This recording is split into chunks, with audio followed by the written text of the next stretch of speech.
কার সাথে কখন কি লেনদেন করতে হয় সেটা নিয়ে ভাববেন না, কে তার সম্বন্ধে কি মনে করলো সেটা নিয়ে ভাববেন না, কার কি দল সেটা নিয়ে ভাববেন না, সেটাই তিনি করবেন, ওটাই তার একমাত্র বিশ্বাস। তাহলে হলো না কেন?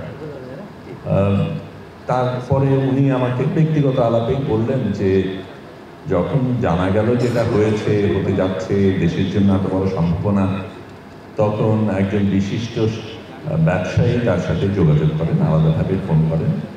আপনারা তাকে, আমি নাম হিসাবে বলবো না, আপনারা তাকে দরবেশ হিসাবে চেনেন। তো দরবেশ বাবু তাকে ফোন করলেন এবং বললেন, বড় ভাই আমরা তাহলে একসাথে এটা করি। এবং জাফরুল্লাহ রাজি হননি।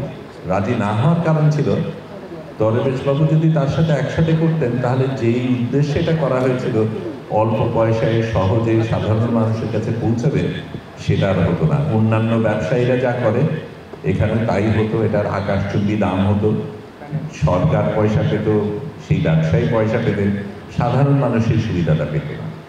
এবং একটা উদাহরণ, কিন্তু এই একটা উদাহরণ দিয়ে অনেক কিছু বোঝা যায়, যেখানে প্রত্যেকটা জিনিসের ক্ষেত্রে সাধারণ মানুষের জন্য কোথায় লাভ, সাধারণ মানুষ কি পেতে পারবে, দেশ কি পেতে পারবে, সেটাই ছিল তার একমাত্র চিন্তা।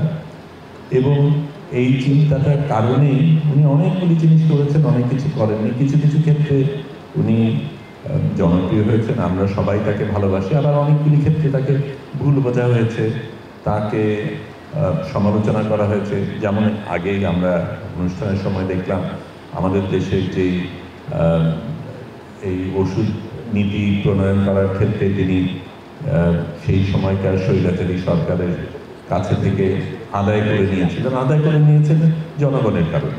এবং জনগণের কারণে যদি করতে হয়, উনি কার সাথে কখন কি লেনদেন করতে হয় সেটা নিয়ে ভাববেন না, কে তার সম্বন্ধে কি মনে করলো সেটা নিয়ে ভাববেন না, কার কি দল সেটা নিয়ে ভাববেন না, সেটাই তিনি করবেন, ওটাই তার একমাত্র বিশ্বাস এবং আশা ছিল। সেই কারণে অন্যান্য জায়গায় কিছু কিছু হয়েছে। যখন এই সময় নাসিম মন্ত্রী যখন মারা যান, তখন উনি ওনার জানাজায় চলে গেলেন। তখন কিন্তু উনি অসুস্থ, হাসপাতালে। ওই সময় হাসপাতালে করোনার মধ্যে ওরকম রিস্ক নিয়ে জানাজায় যাবেন, এটা তো আমরা একদম পছন্দ করিনি।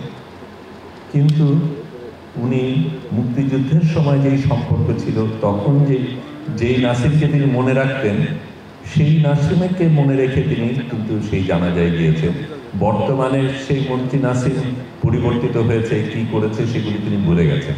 এই ভুলে যেতে তিনি পারতেন, মনে রাখতেও তিনি পারতেন, এবং মানুষ হিসাবে অন্যদের কাছে কত কাছে থাকতে পারতেন এবং সাধারণ মানুষের কত কাছে থাকতে পারতেন, সেটা নিয়ে ওনাকে স্মরণ করি। এই মানুষটাকে আমরা হারিয়েছি, এটা আমাদের বিশাল বড় একটা ব্যর্থতা যে তাকে আমরা সেভাবে মূল্যায়ন করতে পারি। এবং আমি সত্যি এক অর্থে কষ্ট পাচ্ছি, জাফরুল্লাহ চৌধুরীর স্মরণে যে অনুষ্ঠান হচ্ছে সেখানে তো মানুষ ফেটে যাওয়া উচিত ছিল। এরকম জায়গা কেন, স্টেডিয়ামে জায়গা না দিতে পারার কথা, সেখানে এত মানুষ হয়নি। সেটারও একটা কারণ আছে, কারণ উনি কিন্তু ওই জনপ্রিয়তা কখনো চাননি, প্রচার কখনো চাননি, নিজে কি করেছেন সেটা জানানো নিয়ে কখনো চিন্তা করেননি। অন্যের পাশে দাঁড়ানোটাই ছিল তার একমাত্র চিন্তা বা বিশ্বাস, এবং সত্যিকার অর্থে একজন দেশপ্রেমিককে আমি হারিয়েছি।